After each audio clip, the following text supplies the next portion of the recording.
Question 47, permutation 2. Given a collection of numbers, nums, that might contain duplicates, return all possible unique permutation in any order.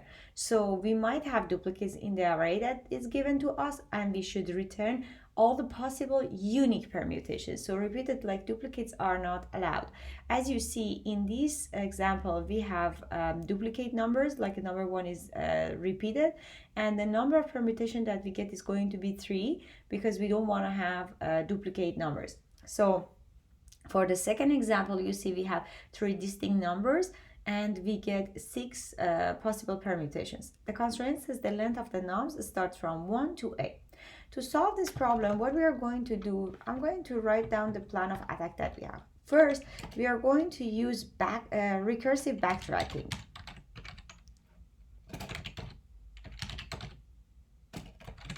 We are going to have a helper function that does backtracking.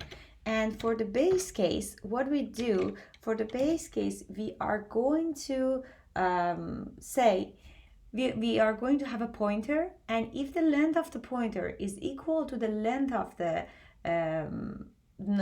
array that we have, we are going to add it to the result function and result array, and we are going to return it. So for the base case, we are going to say if we have a pointer and the pointer is equal to the length of nums, we are going to add the permutation to the list.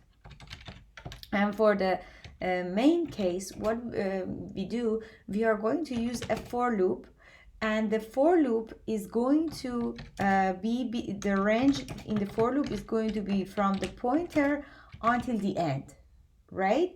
And how are we going, this is the case for permutation, right? When we don't have duplicates or duplicates are allowed. But how are we going to deal with the uniqueness? So what we are going to do, we are going to have a set that we are going at every time that we start the loop, we are going to add the item that the pointer is pointing at to the set. And then we start the for loop. And if we have that item in the set, we are going to avoid the situation. We are going to go to the second item, to the third item, to the fourth item, and so on. But if we don't have the item, we are going to do the backtracking, and we are going to add the item to the set later. So let's see how we can do that. Let me close this. Okay. So as I said, we are going to have a recursive backtracking function. So I'm going to call this def backtrack, and what I'm going to pass in, I'm going to pass the pointer, which is the index that I'm pointing at, right? And I'm going to have the base case. The base case is going to say if the pointer that I have is equal to the length of the nums that is given to me, what I'm going to do, I need to have a results list here. That is what I'm going to return at the end. I'm going to add results.append nums at that point that we have, and we are going to return. There we go. And this is the base case. And for the main case, what I'm going to do, I'm going to have a scene before for. I'm going to have a set for every single time that I start a new pointer. I'm going to have a new set for I in range, and as I said, the range starts from the pointer all to the way to the end. Pointer to the end is going to be length of nums, and what I'm going to do, I'm going to check if the value that I am nums at I, if it is not in scene. We make sure if it is not in scene. And if it is not in scene, what I'm going to do, I'm going to do the swap. So I'm going to say nums I and nums pointer is going to be nums pointer and nums I.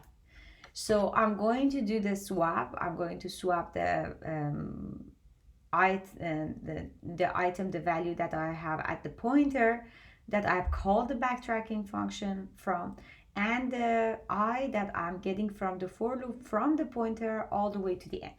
And then I call the backtrack function again. I call the backtrack function, but this time I'm going to call the backtrack function for pointer plus 1. So this way we get all the combinations. And after I'm done, I'm going to put them back where they were. I pointer is mouse pointer mouse I. And after this, after I'm done with this, I need to add the value that I just checked. It wasn't in scene. I need to add it to the set in case for the next iteration, if we have that item, so we need to avoid it. I'm going to add nums.I to the scene, and then finally I'm going to call the backtrack for index 0, and I'm going to return results as the answer. So this is how we solve this problem. And because of the permutation, it's going to be factorial time complexity, so it doesn't have the best time complexity, but this is how we can solve it, and we are going to use a set to avoid duplicates.